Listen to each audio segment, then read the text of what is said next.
எரேமியா 4வது அதிகாரம் 19 20வது வசனம் இப்படியாய் சொல்லுகிறது. Jeremiah chapter 4 verse 19 and 20. N குடல்களே நோகிறது. My anguish, I writhe in pain. என் உள்ளம் வேதனை படுகிறது. Oh, the walls of my heart. என் இருதயம் என்னில் கதறுகிறது. My heart is beating wildly. நான் இதை பேசாமல் அமர்ந்திருந்தால், இதை சொல்லாமல் அமர்ந்திருந்தால், இதை திரும்ப ஜனங்களுக்கு அறிவிக்காமல் அமர்ந்திருந்தால், தேவ பிள்ளையே, என் ஆத்மாவோ எக்காலத்தின் சத்தத்தையும் யுத்தத்தின் ஆர்ப்பரிப்பையும் கேட்டதே.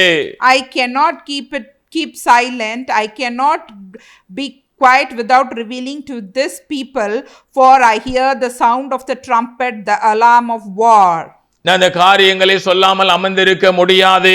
I cannot keep silent without revealing these messages. ஜனங்களும் சபையை உணர்வடைகிற வரைக்கும் அன்றைக்கு, அதாவது நோவா எபிரேயர் 11வது அதிகாரம் 7வது வசனத்திலே இப்படியாய் சொல்லப்பட்டிருக்கிறது. நோவா வரக்கூடிய அழிவை குறித்த ஒரு எச்சரிப்பை பெற்றபோது அவர் ஜனங்களுக்கும் சொன்னாரு, அவருடைய குடும்பத்துக்கும் சொன்னாரு.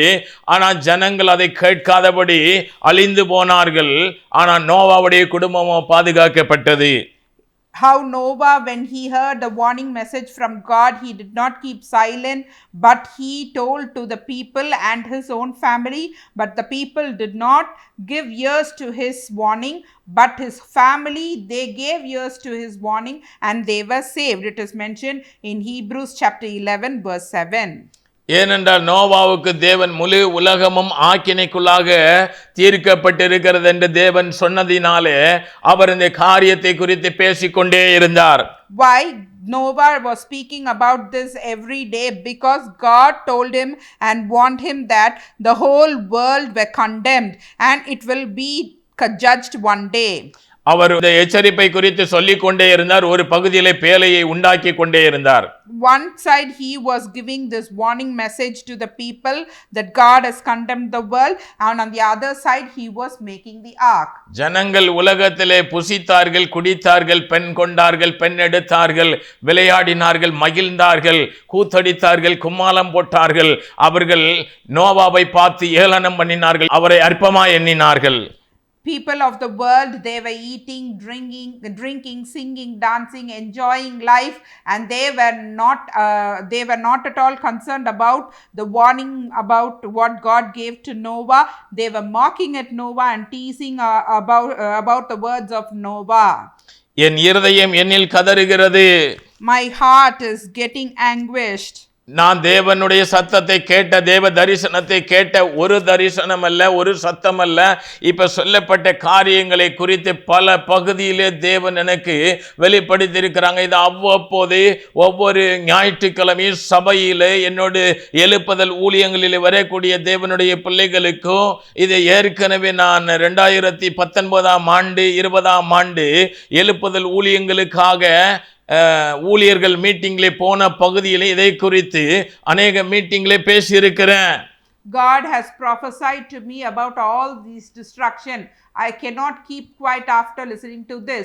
Not one prophecy, two prophecies, but many prophecies about the destruction on the whole world God has prophesied.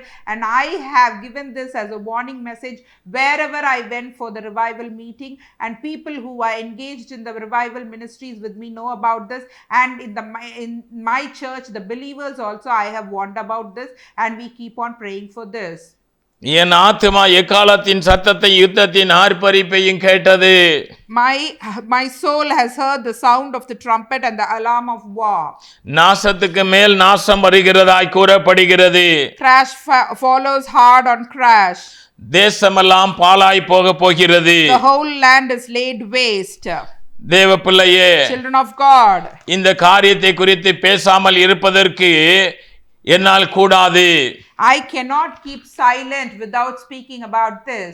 எசேக்கியேல் தீர்க்கதரிசியின் புத்தகம் 33வது அதிகாரம் 3வது வசனத்திலிருந்து நாம் இப்படியாக வாசிக்க கேட்கிறோம். Ezekiel chapter 33 verse 3 we read like this. இவன் தேசத்தின் மேல் பட்டயம் வருகிறதை கண்டு எக்காலம் ஊதி ஜனத்தை எச்சரிக்கும் போது, And if he sees the sword coming upon the land and blows the trumpet, தேவப்பிள்ளை தேசத்தின் மேல் ஒரு அழிவு வரும்போது, ஒரு பட்டயம் வரும்போது, ஒரு தீமை வரும்போது காவற்காரன் என்ன செய்கிறான்? அதை குறித்து எக்காலம் ஊதி ஜனத்துக்கு எச்சரிப்பை கொடுக்கிற போது, when there is a destruction or coming upon the land or the nation or the world, what does the watchman does? He blows the trumpet. எக்கால சத்தத்தை கேட்டவர்கள் அதை கேட்டு எச்சரிக்கை இராமல் பட்டயம் வந்து மாறிக்கொண்டு போகுமையானால் அவனுடைய இந்த ஜனங்களுடைய இரத்த பலி இந்த காவற்காரன் மேலே வராது. And if he blows the trumpet, but the people were not alert and they do not listen to this sound of trumpet or the warning given to the people, this bloodshed shall not come upon that person who blows the trumpet, that is the watchman. தேவ எச்சரிப்பை கேட்டு ஜனங்களுக்கு எச்சரிப்பு கொடுக்கப்பட்டது. ஜனங்களோ எச்சரிப்பின் சத்தத்தை அவர்கள், அதாவது தேவனுடைய ஜனங்கள் என்ன செய்தார்கள் என்றால் அதை ஒரு அற்பமாகவும் அதை புறக்கணித்தோ அதை ஒரு கேலியாகவும் நினைத்துக் கொள்கிறார்கள். This person, that is the person who is kept to watch the people, he receives the warning sound from the heavenly Father and he blows the trumpet and warns the people about the destruction on the nation or the whole world. But what does this people do? They never listen to this trumpet sound. They never listen to the warning signs. They never listen to the warning sound or the messages, and they don't care about it. They despise this warning and they are not at all concerned about this, but they keep mocking at that person.